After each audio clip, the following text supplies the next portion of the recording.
picture. Really the hottest nigga, you gon' respect this lava. I'm shooting it if I pull it, boy, make sure you want this drama. I bring it to you like it's Law and Order SVU. Turn you to a vegetable, now you look good inside a soup. Family come from Bishopville, but I grew up in that Bronx Zoo where they shoot you dead in the street and then dance all on top of you. And I do what I gotta do.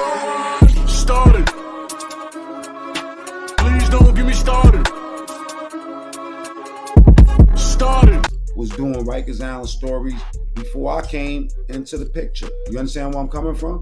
Yeah, so, and plus, you know me, like, I'm bigger than Rikers Island stories.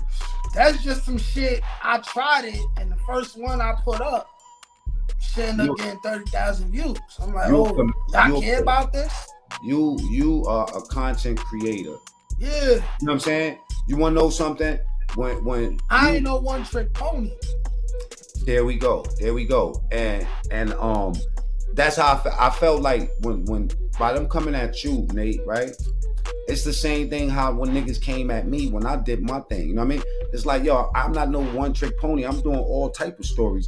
That is just the one thing that, you know, one of the things that got me known. You know what I mean? But don't marginalize me and don't put me in no box.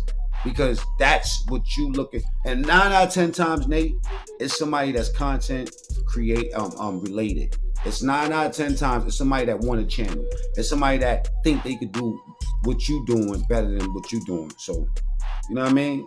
Like I appreciate this. I don't mean to overtalk you. I appreciate the fact that you started like adding things to your stories. You know what I mean? Like putting intros. You know what I mean? Like certain things. You didn't just get lazy and just have the phone a certain way up and down, shit looking all crazy and shit like that. You elevated it, so you earned my respect. You feel me?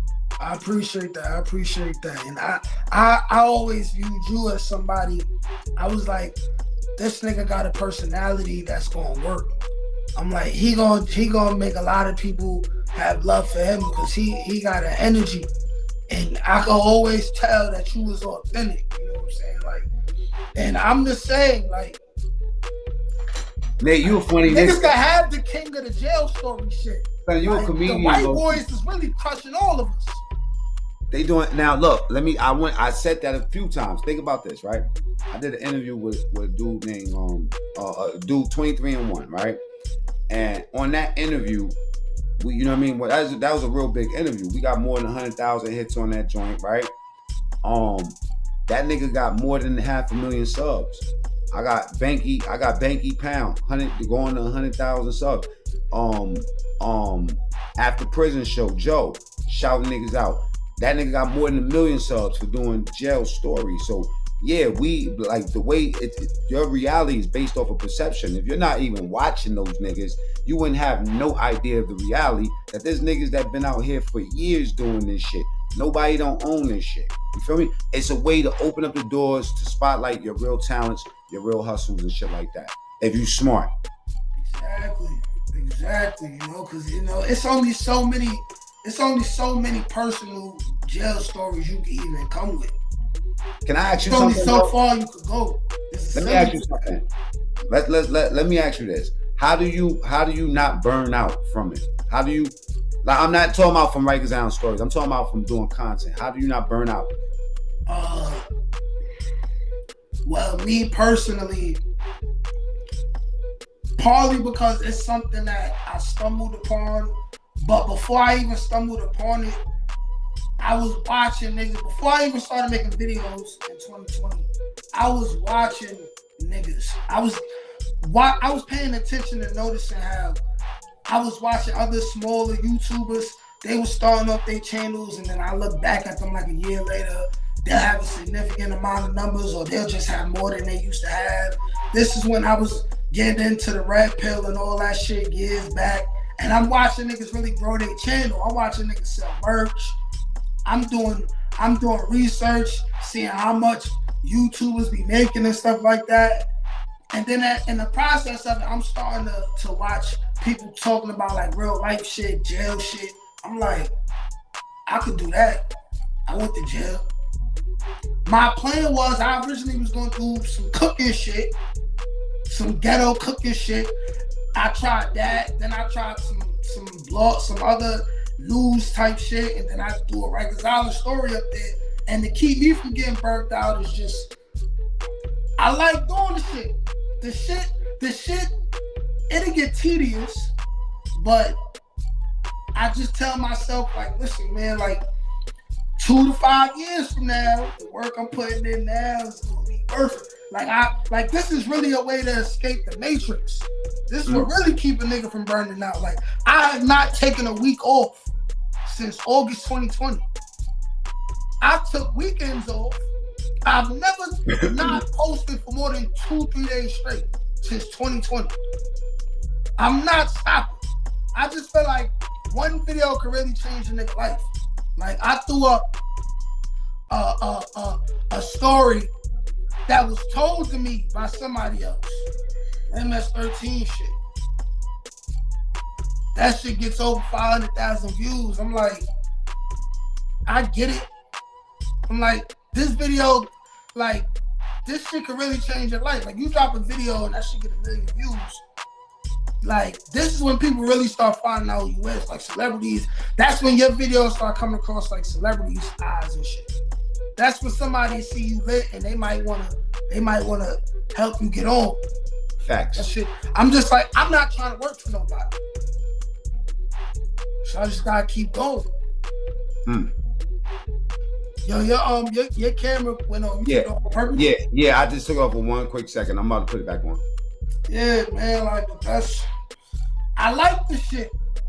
Like, in my head, I see where I'm already at with it. I'm just waiting for my body to catch up to it. Like, I've always been a creator. Like, I've always been an artist my whole life.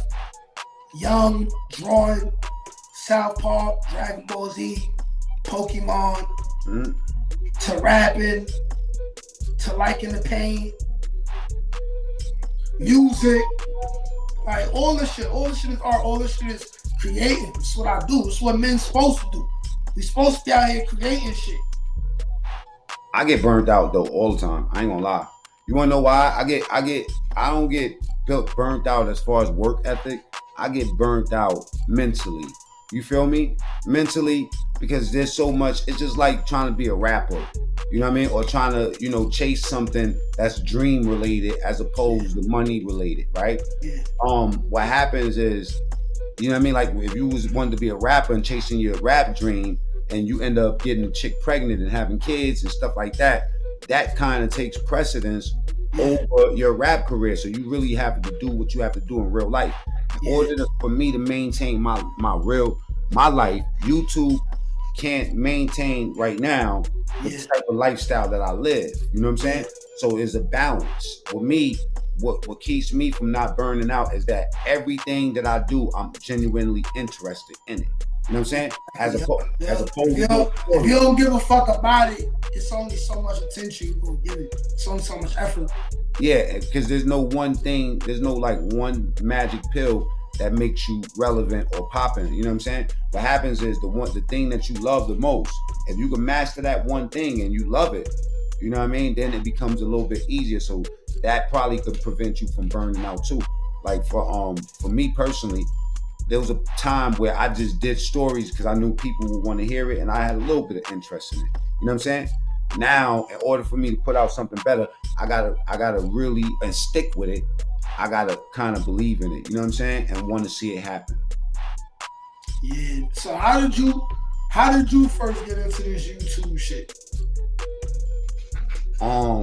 Just people wanting to interview me, you know what I'm saying, based off of shit like the shit that they might have heard, or you know what I mean, or things that I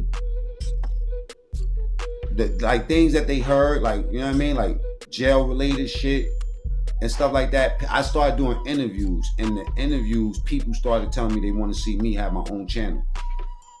You know what I mean? So that's why I started the channel. I didn't really look at it. I think that if I would have looked at it from perspective where how you looked at it from the inception, I think I would have did something different than Rikers Island. I wouldn't want to be known for Rikers Island.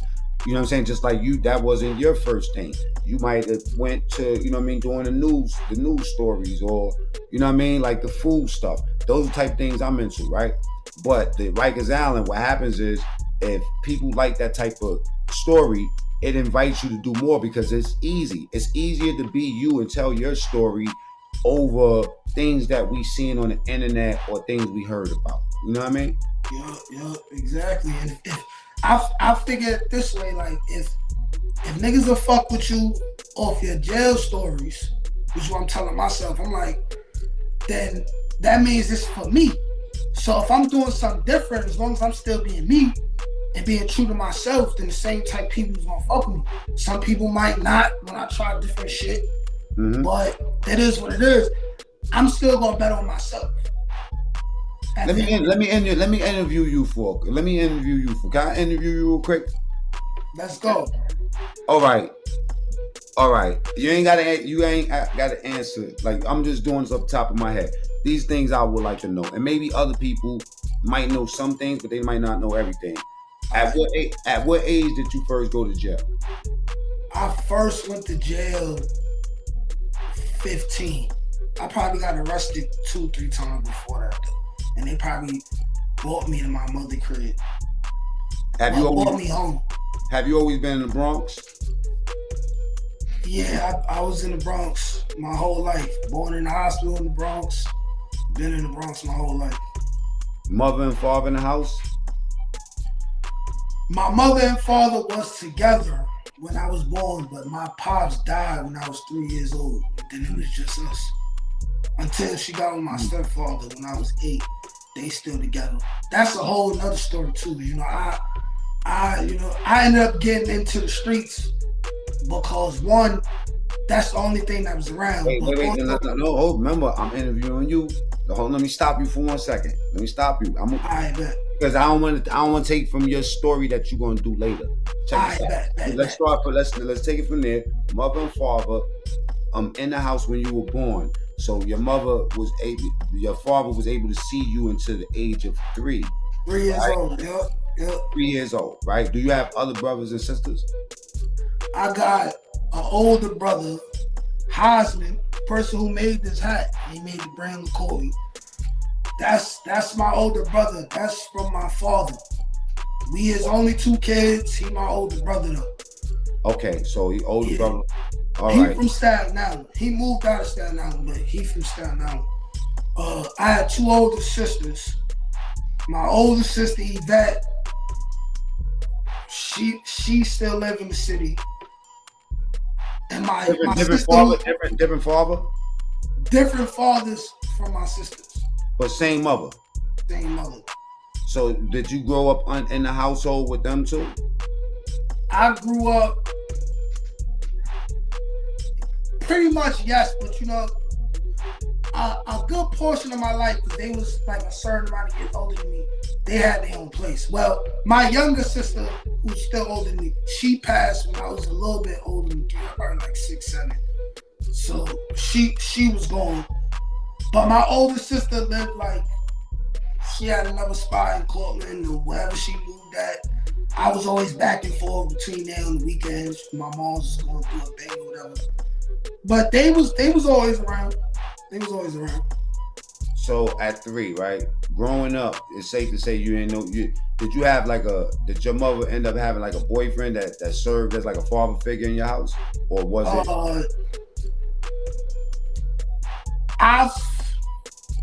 My mother, she didn't bring too many men around me.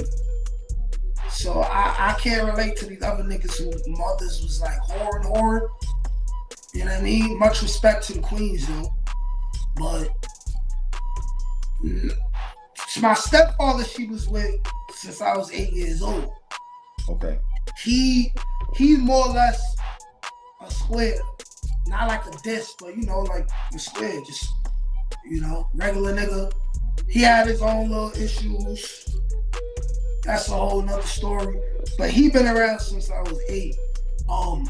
Father figure, no. Because at a pivotal time, I was becoming a man. He had his own little issues and demons and shit. Nigga was drunk and all that. He not now, but I was outside trying to figure it out. Okay, when was the first time or age that you remember that you started thinking about your biological father and wondering about him, or did you have that period of time like where you had questions that you just couldn't get answered in reference to your father? Not really. My father's side of the family is pretty tight knit. Bunch of Muslims and Jehovah's Witnesses, you know, family reunions every year, shit like that. When I pulled up on them, they used to always tell me shit. They asked me the same thing I wanted to know.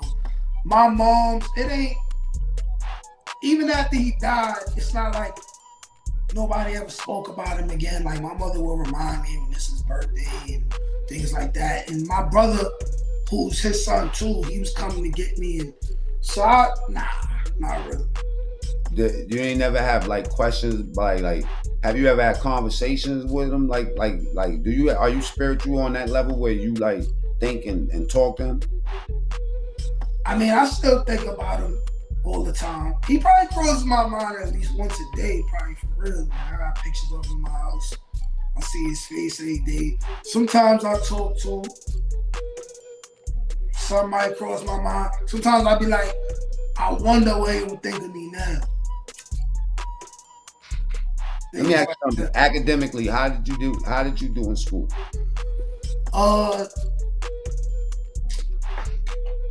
I think I was similar to you, probably a little bit more mischievous, because I was experimenting with being a bully a little bit too at that age. Being impressionable and being a little bit of a follower. But I was somebody who, for most of the time, I was a class clown, cool, joking, middle of class, flirting with the chicks, sitting in the back of the classroom, chicks got their hand in my pants, feeling on things. I was the man. I was in high school, Bronx leadership, sitting in the cafeteria, 2 girls sitting on my lap, in the Hall of Fame. You know what I'm saying? That's how I was in school. My baby mother was in Bronx leadership. What you said? Is Bronx leadership like all for the concourse? Yeah, no, it's a school called Leadership Institute. I always get it mixed up. Okay. My niece went to Bronx Leadership. I went to a school called Leadership Institute after I left a school called Brandeis. I remember Brandeis. Yeah, I went to Brandeis. Brandeis was lit, but that's when I first got locked up. And then after I did a little bit of time, they let me out. I went back to Brandeis. I was like, this shit trash. That's where we used to go get girls, Brandeis and Norman Thomas. Yeah, Brandeis had hoes. But I was one of those for the most part. Like, I wasn't on no bully shit at all in high school. By that point, I'm like, did you ever get left back, or you? Never got left back. I was one of those, I ain't even study that much. I'm more or less like, if you know the shit, you know the shit. Go over it a couple times, you know the shit. School's never hard. Like, I don't think I ever felt in my life like, yo, school, this is really hard. It's sometimes you didn't know the shit. And then I felt like school is just, you go over the shit over and over again until you memorize the right way to do it. For social studies, you go over the shit a couple times. The main important points. And you remember what you think is going to be like relevant when you take the test. Like, I thought of it a different way. And I was a class clown. Like I said, I was fucking with the hoes. What made you choose the streets though? Okay. I always had exposure to the underground or like the street life, or just, I always seen shit that I wasn't supposed to see. Pretend I ain't see it. Be in places I wasn't supposed to be as a kid, getting exposed to stuff. You know what I'm saying? Like, I remember my favorite aunt doing coke right in front of me. I'm a little kid. Like, I always was exposed to shit. And first my mom tried to keep me like in the house because she was just like spoiling me. Like, I was a spoiled kid. I wasn't one of those like, I didn't have nothing I wanted. It's shit I wanted that I couldn't get. But my mom's had enough to try to keep me in the house because she knew what type of neighborhood we lived in. But I ended up going outside 13, 14 because I started getting upset because my mom's and my stepfather was drinking a lot in the house. Now, it ain't the same now as what it used to be. My stepfather don't drink at all. My mother toned it down. You know what I'm saying? But it used to be bad. Like, my mom's was what you call a real functioning addict. Like, you will never know. You'll never know if she get crazy drunk on weekends and really turn up, pop on anybody. I'll be outside, shit, come outside, calling me and shit. I'm outside trying to fuck the hoes. Here come moms. Niggas like, yo, Juju. Cause you know, that's my nickname in the hood is Juju. He's like, yo, Juju, your mom. I'm like, nigga, I hear her. What the fuck? You know what I'm saying? Like, I end up going outside because I used to just be beefing in the house. And then once I get outside, all my other bad friends, niggas start saying shit like, it started out like playing a knockout game. Seeing random niggas running down, popping on them. Then it started to, hey, since we popping on them, we might as well rob them. So that's when niggas start robbing niggas. And it started off petty. Like, niggas was stealing like little Nextels, PSPs, selling PSPs, bring it back to the hood, sell it to one of the drug dealers for like $120. Little shit like that, little chains.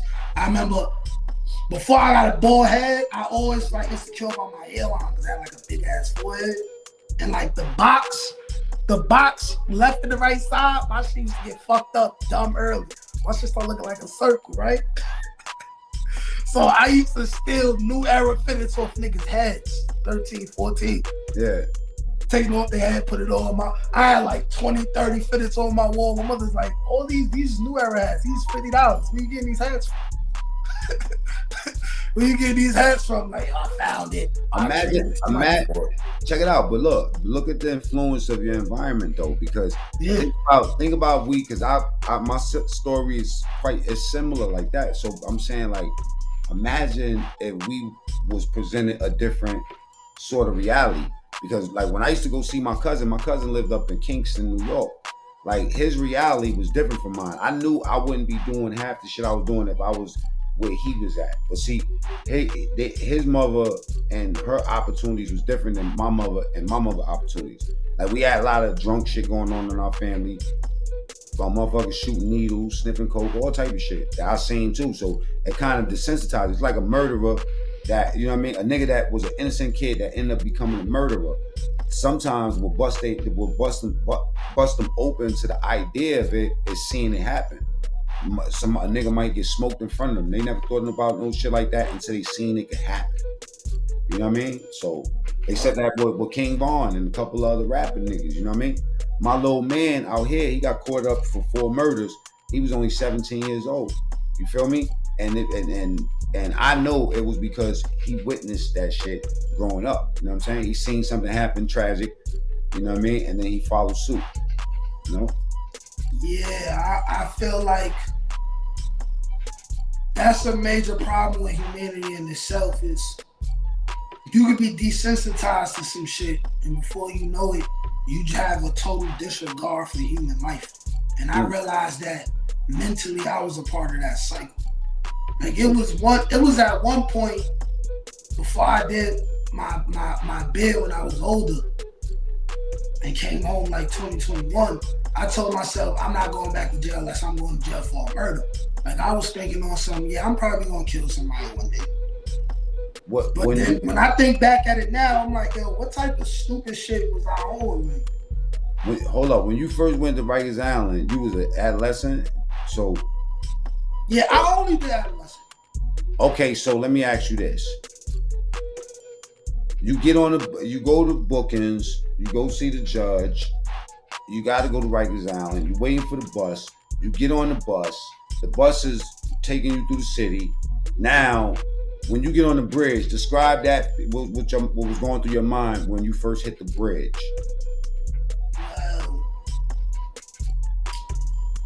I was with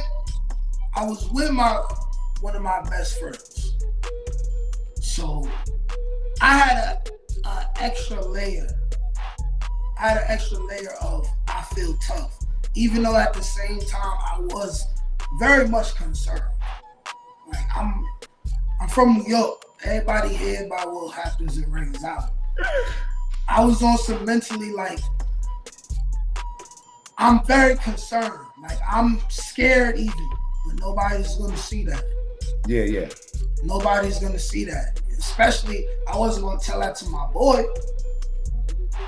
I just on some. Listen, niggas try to violate my mans, I'm taking off on him. Niggas try to violate me, he taking off on him. Fuck it, whatever happens after that happens. I was on some like, how real is this shit gonna be? Like, do I run the risk of getting stabbed if I try to defend myself? Like, I was thinking in the most extreme way, like, this really might happen to me. I'm like, I need to get a weapon as soon as I get in there. Like that. But surprisingly, in adolescent, fights every day. Niggas getting their ass beat every day. But I seen. What year was that? What year was that? Times where I seen the weapon. What year? It ain't as many. What year? 2008 to 2009. Yeah, I was in it for 17 months. I did most of my bit on that. Bro, I did a 1 to 3. I seen shit go down, but it wasn't like the Scar for Life video. They took more control of Rikers Island after that shit. Yeah. But it was still going down though. Like if it's some serious gang shit, anything is liable to happen. At this time, back in the days, you had free phones, you know what I'm saying? You had police that didn't tell. You had cameras that didn't work. You didn't have a new charge for if you hit a nigga, that was it. The nigga might get stitched up and end up in the same block. Exactly. It wasn't the same. Like somebody get hit, it's a fight. You supposed to do some paperwork and switch the person out of that crib. Nah, you might come right back to the same house. They put me in a house with a nigga I jigged up. You know what I'm saying? Right in the house with him because they wanted him to get, you know what I'm saying? What happened though? Why you had to bless him? What happened? Oh, it was a long story. This happened.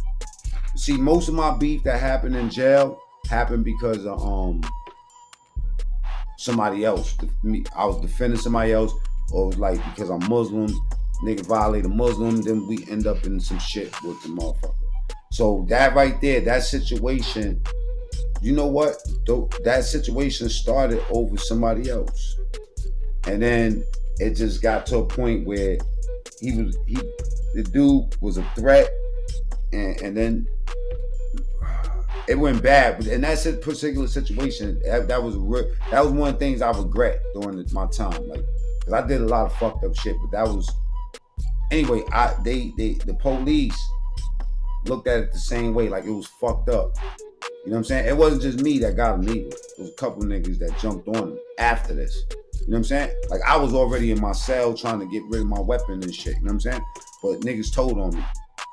So they put us in the cell. The police at that time, it was like that. Let's say they had gangbanging police. There was some police that was Latin Kings. There was some police that was Muslim. If you cut a Muslim or whatever, Muslim cop might put you in a house with all Muslims. Yeah. You know what I'm saying? It was like that.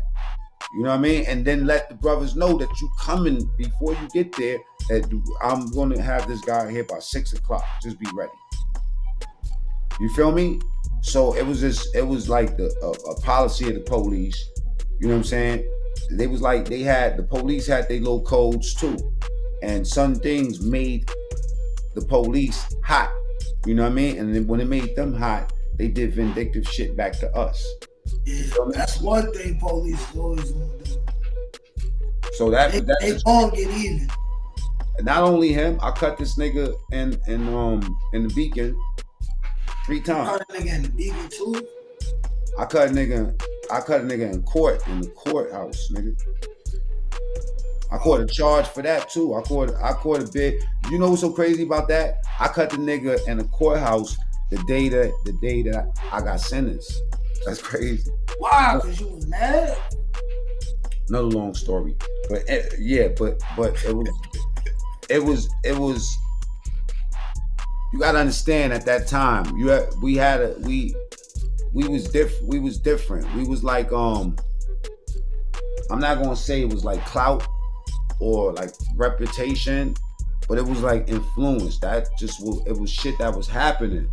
I was angry when I was about to go up north. I ain't gonna lie, I had a certain amount of anger in me, and niggas end up paying for that. Like I robbed a lot of niggas. That was for the first bid or the second one? This the second bid. Right. See, the first bid, I was like you, like a 1 and 3. I had a 2 to 6 in my situation. So when I went up north from the 4 building, like I was learning jail on the 2 to 6. When I caught the 8 to 16, I ended up being 8 to 19 and sometime almost 20 years, 8 to 20 years.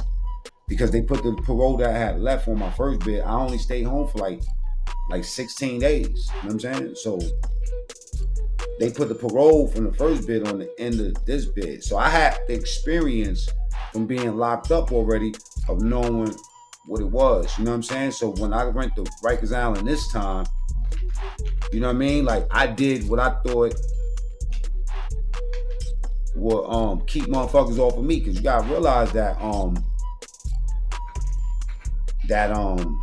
Rikers Island, you know what I mean? It's like once you tag lame, the game is follow the leader. If a nigga thinks something lame about you, somebody else gonna follow. We just had a more extreme policy back in the days when they didn't have cameras and it was a free fall. You know what I'm saying? So, you know what I mean? Like that wasn't it. I cut a bunch of niggas. It's fucked up though. You know what I'm saying? Because it went to the street with me too. Yeah. You know what I'm saying? If this was, it didn't go to the street with me. It was something that we was doing already in the street. You feel me? Like razors in the mouth and all that. I was spitting razors out when I was 13 years old. My cousin Sonia got cut 6 times in the face. My sister got cut up. I got cut up. I got stabbed. You feel me? So on Rikers Island, and me being like a pretty boy back in the days, young looking, you know what I'm saying? I'm pushing 50 right now. You know what I mean? Like, but yeah, you look way younger than that, bro. But back in the days, you know what I'm saying? Like I had, you know what I mean? I was a slim nigga, you know what I mean? And I had to set examples because my first experience on Rikers Island, I went through it. You know what I mean? I ain't just have it easy in Rikers Island. When I first came through, nigga, I was shook to death. And you go listen to some of these stories these Rikers Island niggas telling from my era, and you was either scared or stupid. You know what I'm saying? If you wasn't scared, then you was stupid. Because no matter how tough you was, and I did the same thing you did, I wasn't gonna let people see the fear in me. Yeah, it's like I'ma still have to perform when my number is called. Yeah, but it was just way rougher back then. It was gladiator. Yeah, I ain't gonna lie, I believe that shit. I heard enough stories, I seen enough documentaries. They wasn't lying. That shit was different. They wasn't lying, bro. That shit was different. They wasn't lying when they could tell you that, like we was having cooking whole meals in the block. Nigga, I had a cat in HDM. Word? I had a fucking cat, nigga, in HDM, bro. How the fuck you get a cat? It came to us. It was 2 of them. It was 3. Matter of fact, it was 3 cats. They had a black one, So what? That shit used to be in the yard? No, in the cell block. But how they get in the building? Nobody knows, bro. Them niggas used to get in HDM, bro. We was eating fried chicken in that bitch. You know what I'm saying? We was eating, the Puerto Rican niggas had pork chops. You know what I'm saying? We was running through the halls, like going to the police weight room, the police kitchen, the KK, waking up, you know what I'm saying, 5 o'clock in the morning, eating waffles and sausages and all type of shit. You know what I'm saying? At that time, that shit sounded like it was a a goddamn free fall third world country. It was, because now you going in the blocks, you seeing clothes hanging from lines everywhere. You smelling fire burning. Niggas is cooking, making meals on the seat in HDM. You know what I'm saying? The seat, putting fire up under the seat, throwing butter on top of that shit, toasting the bread, making sandwiches and selling the sandwiches. Nigga, we up in there making cheeseburgers. The whole block smell good when you come up in there. 80 niggas in there, savages, killers and shit like that. We was playing football in there. HDM is that big. It's like the typical, you know what I mean, movie jail. Like when you see the cells, the 3 companies and shit like that, bro. Nigga, we was up in there playing skellies. We had skelly boards, nigga. 3 TVs. Y'all was lit in there. It was crazy. You walk past a nigga's cell and see 50, 100 packs of cigarettes. Cell wide open. I dared somebody go open. We was getting festivals in the gym every 3 weeks when you ain't cut nobody and all this crazy shit. You pass these little inspections on the 3rd week. Captain Bailey, we got festivals. You know what I'm saying? Niggas eating fried chicken, like I said, salads, pies, cheesecake, all type of shit. Then your girl coming up there and you fucking on the visit. Fire. You getting pussy at the festival. Fire. Niggas getting their dick sucked and all type of shit off on the side. And the Muslim festivals, we ain't allow that. But the regular block festivals, was going down. And nobody got cut on them festivals. You want to know why? Because if you cut somebody and stop that from happening. Nigga, on Saturday, GIs, I used to walk down the shit like, GI, boom, with the fucking stick, clanking the nigga's cell, they bars, like, yo, GI, yo, crack this nigga's cell, get up out your cell, man, clean up, you know what I mean? Because when they come for the inspection, we need to pass the inspection so we can get the festival on the 3rd week. Yo, one time, there's a nigga named Mandu, OG Mandu, right? Big shouts to my nigga Mandu, the warrior. All right. Mandu got cut in that block, in 4 block. We was in HDM, right? Like I said, niggas stitched him up with masking tape, bro, so we can keep our festival. Wouldn't let him go to the hospital. Took the masking tape, ripped it into strips like butterfly stitches, and put the stitches on his face. This dude named Paulie cut him. God bless the dead, because Paulie's dead right now. Damn. This is a true story, bro. Yeah, you know what I mean? Like, being locked up, it gives you a crash course in communication, and respect, and non-communication too. Non-communication, and just how to deal with adversity. Because any conversation, the wrong thing gets said, or a nigga volume of his voice get too loud, a variety of very bad things can happen at any point. Mm-hmm. So you learn how to deal. And that's the thing, like you were speaking on earlier, when you get comfortable and you know how to deal and you living comfortably, you eating good, and you don't got niggas trying to extort you every day, that be the shit that have niggas comfortable. Some niggas might start catching extra charges, or they get locked, or they go home and they end up back a lot. Cause you got comfortable. Niggas get comfortable when you're amongst the wolves and you one of the big wolves. Okay, let me ask you. Go back to jail. Let me ask you something, right? Non-communication. Because let's speak about non-communication. What has it taught you, like, in terms of how sharp are you now at reading the room and seeing things in people that's unsaid? Yo, I just have like mind you, I was never the best fighter in the world. Right? I'm just fearless. I'm going in your mouth. Whatever happens after that happens. You know what I'm saying? And I will use a weapon. You know what I'm saying? But you learn that. Wait, hold on. I lost my thought for a second. Can you repeat what you just asked me? I lost my train of thought too. I'm high as a motherfucker. Check it out, right? What I said is non-communication. I said how well do you read a room or Oh yeah. Okay. Caught it, right? And I learned that I walk in the rooms and there's too many like niggas around where, you know, it's a bunch of niggas dressed a certain way with a certain type of energy.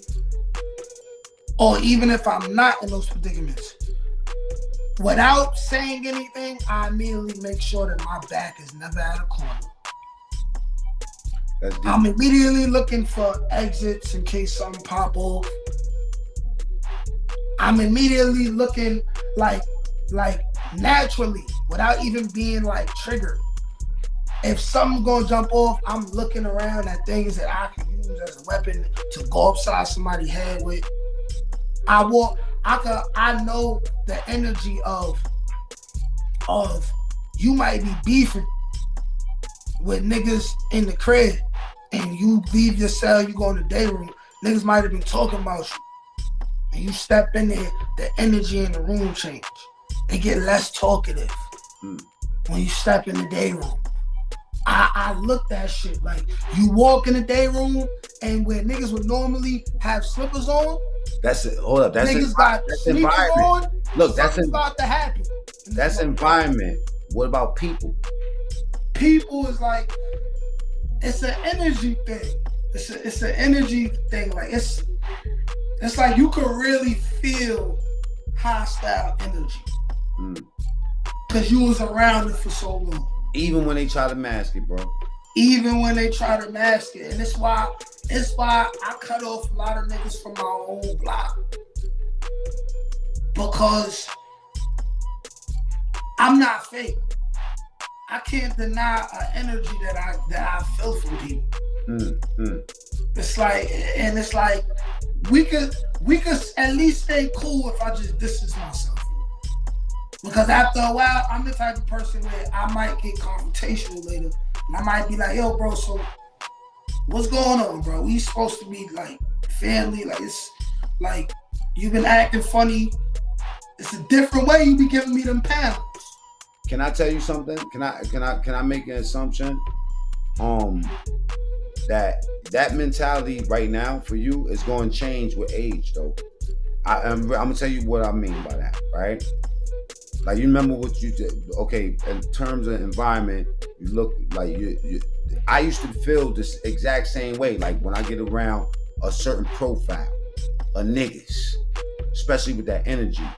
The first thing I'm thinking is I'll slap the shit out this nigga. This nigga's the issue, boom, boom, or whatever, right? But as I evolve, right, especially with the internet too, because you becoming more of a journalist now. You becoming more of that person. You know what I'm saying? Where the people that we used to have these sort of energies with, now you become more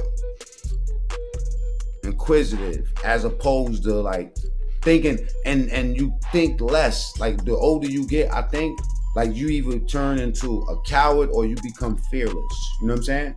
And I'm at this point where when I come in a room full of niggas, what I look at as an opportunity now. To me, it's interesting. It's almost like school. You know what I mean? Because I already know that none of these niggas that's in this room could possibly walk in the shit I walked in. You know what I mean? So that right there takes away all possibilities of anything happening. 100% of the times, I always get a good outcome because when I come in that motherfucking room, I bring that experience with me. So what I'm saying is that with the age comes experience, you know what I'm saying? And so far, how you've been living your life up until this point has been able to hold you, you know what I mean, like safe. And you know what I mean? Like, so that's why I asked you about how well do you read energy? The best part, right? I think when you master the real art of reading a person's energy, right? You realize that my energy is stronger than that energy. So no matter what, I'm going to be a service to that sort of energy. So that's free game. as far as the individuals, right? Some things that we go through in life with environment, people, individuals, family, all of that shit can make us put up a certain wall. You know what I mean? Where it's almost like we invite the energy to us that we trying to not to pay attention to. It's almost like if I told you, don't think about an elephant with pink shoes on. I ain't gonna think about it. You know what I'm saying? An elephant with pink shoes on, some funny shit. You know what I'm saying? But the fact is that when you say it or you think it, you actually create it. It's like walking out the house with a gun, but you ain't got no beef. You feel me? Yeah. Like I've done that for years. I end up bucking 2 motherfuckers by mistake just for having a gun on me in the train station on Hunts Point. You feel me? End up shooting 2 motherfuckers because I had this shit on me, and it created the energy because I kind of said what I want to do. You know what I mean? Like, so when we find ourselves in a position of going from being a hunted to a person that's comfortable in jail and don't mind robbing and cutting niggas, you know what I'm saying? Then sometimes we project or put ourselves there before we even there by assuming that. So one part of my growth, and this probably happened after I turned 40, you know what I'm saying, was now I don't look at nothing as a threat to me. Or even you know what I mean? I do what we have to do, which is our due diligence. You know what I'm saying, Nate? You don't have that sort of experience without telling that these niggas bitch ass niggas or these niggas might get into a fight. But you know what? The newer consciousness, you know what I mean? As I move older, it's like, you know what? I know that that's gonna happen. I know that if I do this, I can make these niggas kill each other or want to kill me. I could say one thing and make them want to kill me or them each other. I know that. You know what I'm saying? If I walk in a group of a room full of bloods and I'll be like, man, fuck y'all slobs. You know what I'm saying? It's up, right? With this same mind, I could walk in that room, you know what I'm saying, and say something and make them all pay attention to something and say, I don't want to be blood no more. Yeah. Feel me? And save some of these niggas' lives. You know what I mean? So what your answer is my answer partly, because I'm trying to change that with me. You know what I'm saying? And I think that the best way for me to do that personally, right, is what's been working for me is realizing that my experience and what I've been through, which is me. I might have not been through anything, but it's me. I'm going to live this one life and then I'm going to die. So it doesn't matter what your intent is. Only thing that matters is my intent. It's like if a woman want to cheat on you. You know what I'm saying? That's her business. You know what I mean? Don't mean that I'm going to cheat on you, because that's not going to do nothing but give me another cheating ass bitch. You know what I'm saying? You feel me? What one man shit don't make another man shit. So nobody energy should do that, even though it helps us. You know what I mean? It helped me all my life if I ain't think like that. You know what I mean? But right now, I'm just thinking different. You know what I'm saying? I'm thinking a little bit different. It does make you pick up on that energy. It makes you see when you're in a dangerous situation, my nigga. You right. Bravo to your answer, bro. I love that shit, man. Yeah. And what you were saying a little bit earlier, that's part of the reasons why I kept doing the Rikers Island stories, is because I was hoping that a couple younger people who might just be getting into street life, they'll watch a couple of my videos and be like, this shit for the birds. This gang shit for the birds. This going to jail shit is for the birds. You know, like, regardless of what I do, I always want to have some type of accountability and some type of integrity. Yeah. Cause it ain't enough niggas like that. Yeah. Like, I already know myself. Like, I know when it comes to this internet shit, it's like, I know naturally who I am. Naturally, it's like, I could get loud, I could be ratchet, I could say some ignorant shit. But underneath that shit is somebody who is authentic and they actually care about people. And actually just want to entertain people and actually wants to be an inspiration to people who come from the same background or worse background. Hey, you ever thought you can do something different? You ever thought about this is not to cut your wisdom on that. Great answer too. I mean great statement. Check this out. When I first started watching your videos, right? I used to always say that you like Donald Rollins. You got a funny way of telling your stories, bro. You a comedian, bro. You never thought about that? I feel like I am funny, but I'm funny if I'm not trying to be funny. I'm funny if I'm not trying to be funny. I never tried to actually be funny and like do stand up and nothing like that. I know I'm funny though. You know what there's an average number of jokes in a stand up. You know what I'm saying? It's like performing a song. You feel me? You write about 10 jokes, right? Practice that shit outside of the camera, and then do your own stand up upload and see how it go for you. You know what I mean? I might. You know, that's just another form of content creating. I might. Son, I'll do the music behind it and all that. I just might. You'll do the music. Yeah. That's something I might have to try out. Yo, 10 jokes. Yo, you start that shit out. You ever been in a supermarket and, you know what I mean? Or whatever. I can make a couple of those. I might try that shit out. Son, my only thing with the comedy shit is that I notice with a lot of comedians, they come in making people laugh. A lot of times, people will think you're a joke. And I don't want to get lit for make people laugh. And then somebody catch me on a bad day. And then I slap the shit out of them and everybody acting surprised. Why Nate did that? Think about like this. Think about like this, right? Nate, right?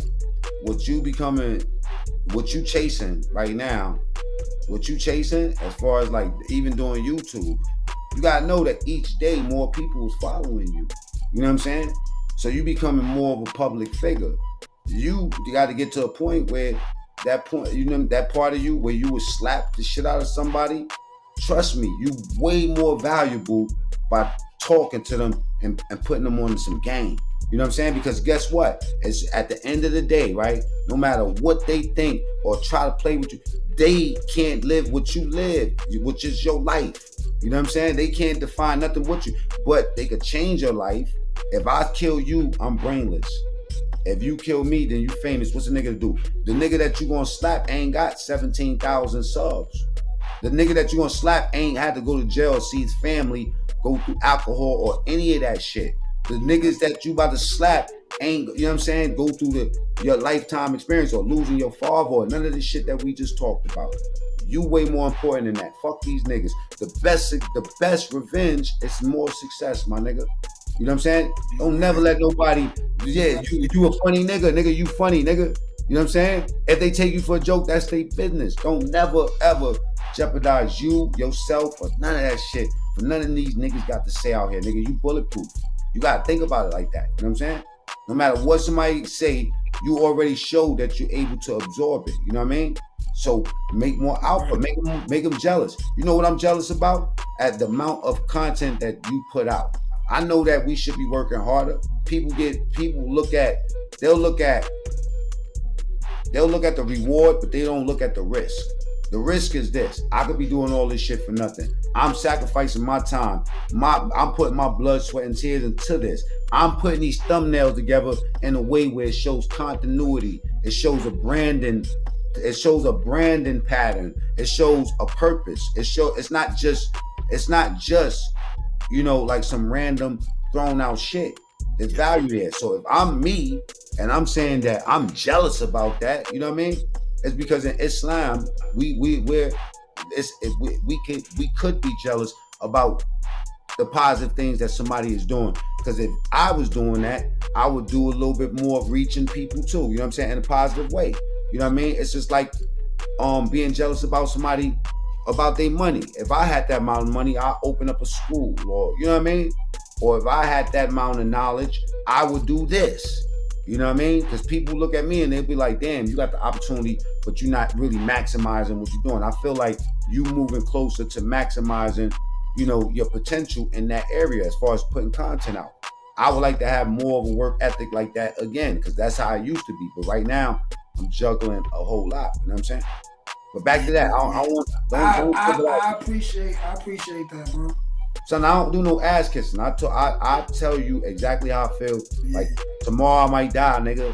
Remember what I said today is how I really feel. You know, I be looking at.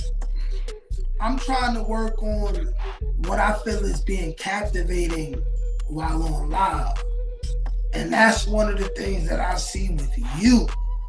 I'm like, yo, my son be going live, like, often. And when I notice niggas who go live, because I watch a lot of other different channels and shit, going live, I feel like is that extra sauce when it comes to building fans and getting support. I uploaded a video while we been sitting here. I uploaded a video, bro. Yeah, so I'm saying, like, we working. That's what I'm saying. Look, we've been on live. We've been on this joint 55 minutes. This was 42 minutes ago. So I did this while we was talking. That's what I'm saying, like I be like, I like how my boy, he's constantly going live, and I be looking at the numbers too. I'm like, oh, he got 51, he got 80 niggas in that shit. I never had more than having 25. I never had more than like 25. I had 2,000-3,000 people in my shit. When I used to do my live regular, I used to have 1,000 people in that shit. You know what I'm saying? Like 3,000. When you see your shit go up to 3,000, like you be like, hold the fuck up. You know what I'm saying? Like sometimes I'm calculating the amount of super chats that can come from having 3,000 people on live. I be watching like when Kevin Samuels used to go live. I used to be looking at his shit. I'm like, I had videos that got me, when I'm finished with the video, I got about 1,700, 2,000. That's what I'm saying. Like I just started. First of all, I ain't even been live in a month, but I'm gonna train myself to go live maybe at least 3 times a week. Cause I feel like I'll give you the game. I'll give you the game right now. Schedule them. Schedule them around your life, right? Now check it out. Schedule them, and people will show the fuck up. And then use your superpowers. You know other YouTubers. You did interviews with everybody. What you need to do is when you about to do your live, go to your top 5 guys and say and reach out to them personally and say, yo, don't text them, call them up and get that voice confirmation. Like, yo, bro, I need you at 7 o'clock on Wednesday. You feel me? Bro, I need you at 7 o'clock on Wednesday. You got me? Yeah. And I need you to share this with your people in an active way, not just an empty share. I need you to really let them know to be there. Watch how your shit'll pop overnight. Like my lives, my regular lives, like when I do lives, always got hundreds of people in them joints. You know what I'm saying? Like when I do a lot of lives, you know what I'm saying? Like there's a bunch of motherfuckers up in there. But if I'm not genuinely interested, I don't touch no more. The lives that I did that got 2,000, 3,000 people up in it is lives that I put out because of what's going on, the sensation, and they just want to hear me talk shit. You feel me? Like say if a rapper died tonight. You know what I'm saying? Tomorrow I'm gonna do a live and there's gonna be 1,000 people in there, especially if I put it out first. You know what I'm saying? That's what, because in my head, where I see this shit, where this shit could go is like, you get 1,000, 2,000, 3,000 loyal people that'll follow you everywhere you go. You offer them value, and then they reimburse you with more value. It's like memberships. You don't listen. The memberships, the memberships is where it's at. See, the lives, when you do lives, you get members. That's where you gather members up at. You know what I'm saying? So it takes time to learn that, you know what I mean? And kind of like finesse it, because live ain't for everybody. You know what I mean? Like a lot of people, like the biggest channels don't go do lives. Like some of the biggest channels that do lives can't get 100 people in their chat. We a whole different breed. So I think that the algorithm is used to us, or we have a way of like, we stay on top of topics that's like popping right now. Like right now, you doing the whack shit. You know what I'm saying?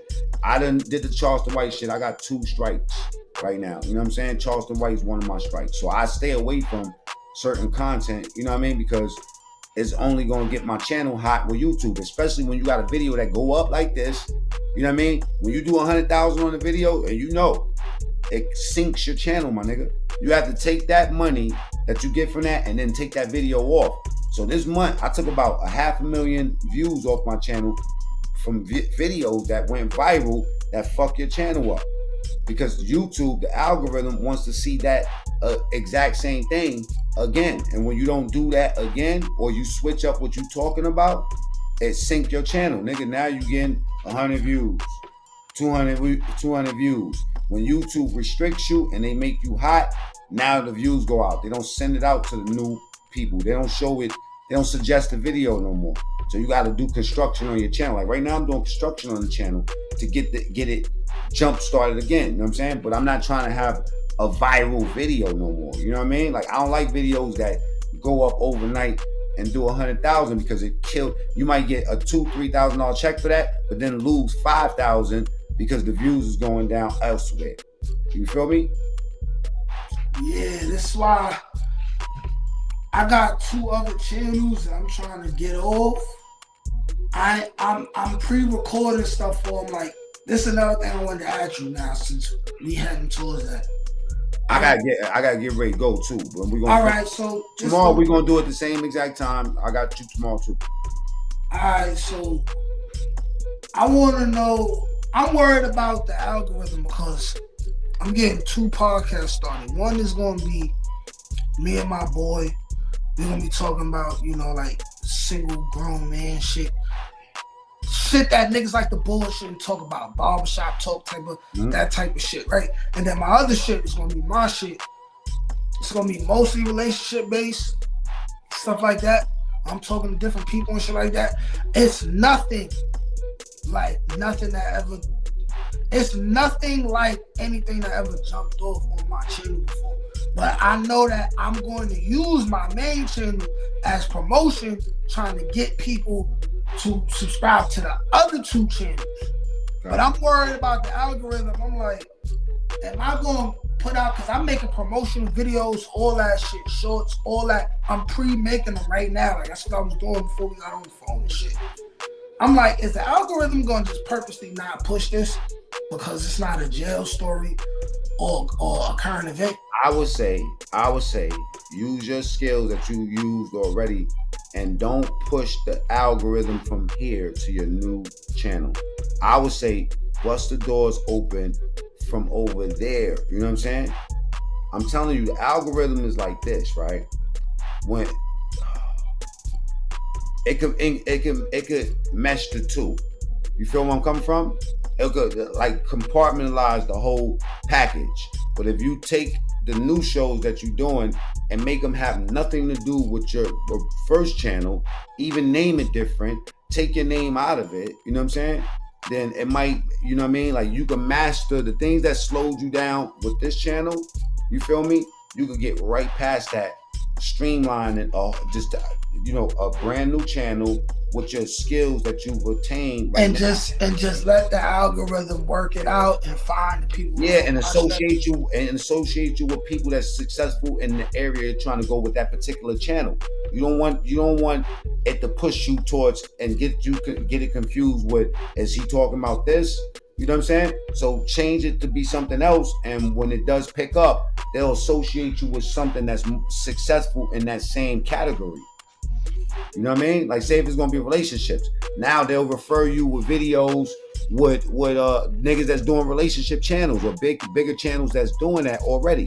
You'll be a recommended video in that, as opposed to be a recommended video in one of the jail stories or something else that came from first Nate Almighty.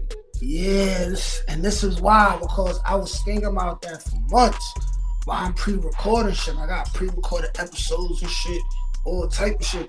I'm like, I don't want to post this on my main channel and that should just get buried. What you need to do is start having a scheduled live, and then when you live, you can tell the people. You know what I'm saying? As opposed to putting your new channel in your description and giving it that metadata. You don't want it. You want to purposely stay away from it. I bet. You feel me? You want to complete, because you got to think about it like this, right? You did it with the first channel randomly. This is specific. You know what I mean? Let's say if you wanted to do a unboxing channel, right? I wouldn't put Nate Almighty presents unboxing. You know what I'm saying? It might confuse you with a nigga that used to box that don't want to box no more. You know what I'm saying? You feel me? That it might fuck it up as opposed to you know, Bronx native. You know what I'm saying? Unboxing some shit. You feel me? It will associate you with people that's successful in that already. You know what I mean? With your strength for your channel, I believe, quicker than associating with the channel you already got. I bet.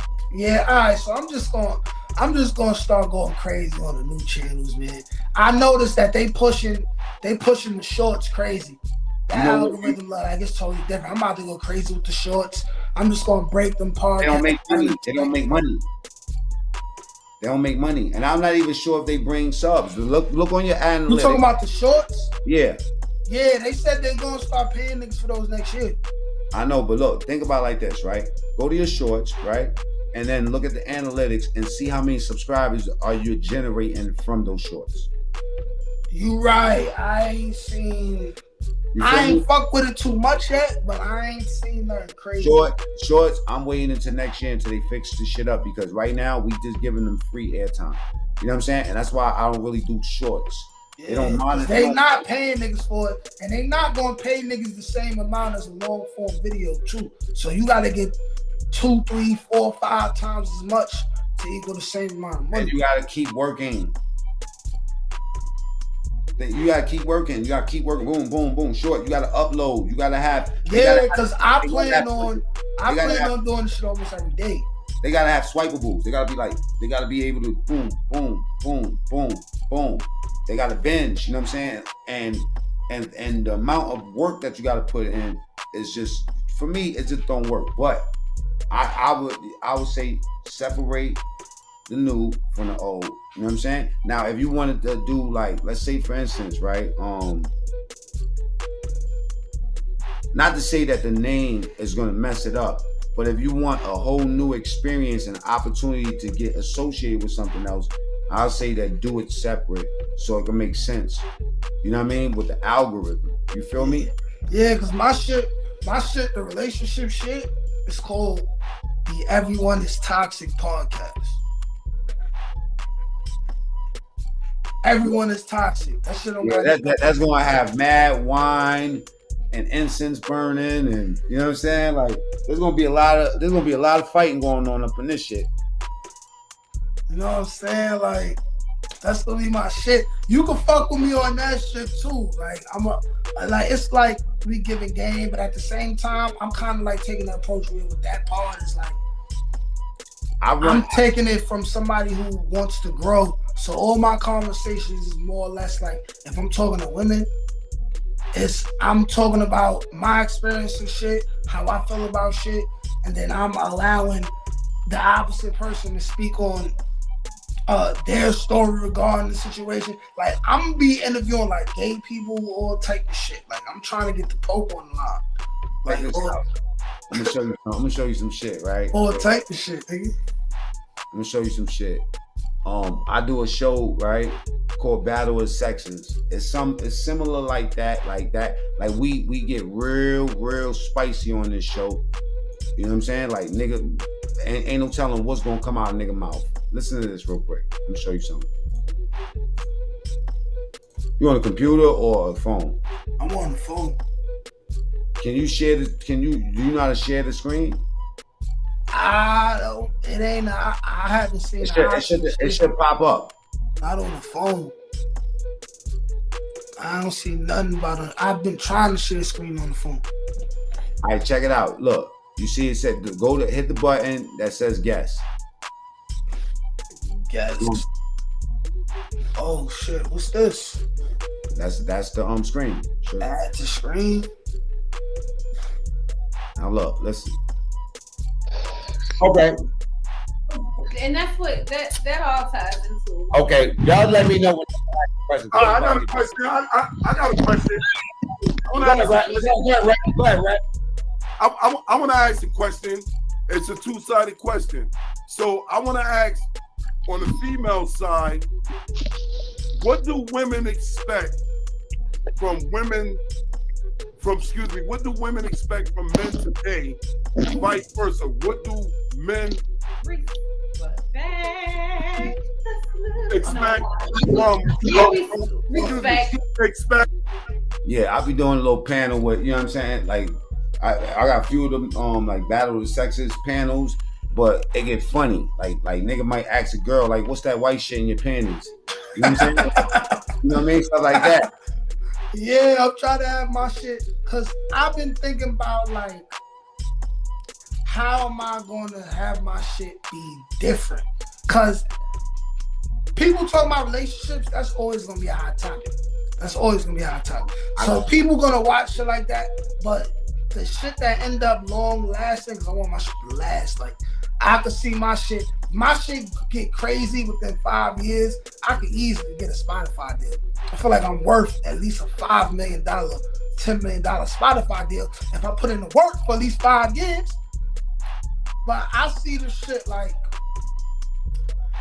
I could really make the shit go, and I want to know, but I've been trying to figure out, like, aesthetically, it's something that I want people to see. It hasn't all the way come to my mind yet, but it goes with branding. Like, over time, my shit, I don't want to be like a Oprah interviewer. I don't want my shit to feel like interviews. I want my shit to really be like conversations. Like my brand is like, over time, niggas not even gonna see me dressed like I'm dressed right now. Like, I'm gonna just have the hat off, earrings in the ears, sitting back. You gonna put the robe back on? Who with the robe? You know, like fuck around and see me in my house with my fur coat on. You know what I'm saying? When I'm talking about some player shit. I gotta run to the ATM and run outside before this. You know what I'm saying? All right, so thank you, bro. We could catch up and do the rest of this shit tomorrow. Probably need like another half. We can knock that out. I just want to ask you about Sean Campbell, and then it'll be over. So we could do that. We don't gotta rush to do that. But I appreciate you, bro. I'm gonna chop this up. What you wanna know about that nigga like sucking dick? That's what you fucking. Well, I guess we could take one more minute. Where did this come from? Because the first time I see you had an issue, I remember you. My man got killed. The nigga took the video of him getting killed and sold it on Patreon. Whoa. Video of your man's getting killed? He posted on Patreon? Yeah. Well, it wasn't my man. It ain't my, matter of fact, let me rephrase that. The kid that got killed wasn't my man. His cousin is my man. You feel me? His cousin was my right hand man. You feel me? And it started out with him slandering my right hand man, Nudie. God bless his dad, because he's dead too. You know what I'm saying? But and then it led to Don getting killed, and then Hassan Campbell got the tape of him getting killed, and he sold it on Patreon. This is public knowledge, though, bro. I ain't know that. That's the foulest thing I ever heard that nigga did, bro. I've showed the video where he gloating about it, man. Yeah, I did it. Fuck that. You know what I'm saying? Like, basically, what, you know, like, he didn't like something somebody said to him in projects. Then he said, I'm the one that sent them at him. Then he said, I sent the U.S. Marshals to his house. Yeah, I seen a video where he mentioned you. I got a bunch of videos where he mentioned me. He was just talking shit about me. I seen at least one, yeah. I was like, I didn't know it was that deep. I thought it was just. You didn't see a video with me and him on 050 and arguing with this nigga and he grabbing his dick and all type of crazy shit? Nah, I never seen that, bro. I never seen that. That boy different. Look at the videos anywhere where the beef started with Mac Mean and Hassan Campbell. Other people did stories on shit too. How did Mac Mean and Hassan Campbell beef start? Just type that up. Yeah, I'm gonna check that out, man. I thought I was gonna ask you that, and you was gonna be like, "That shit ain't about me, just in that shit." And then I was gonna be like, "Well, hopefully this shit remains on the internet." You know what I'm saying? It ain't. But I totally understand how you feel.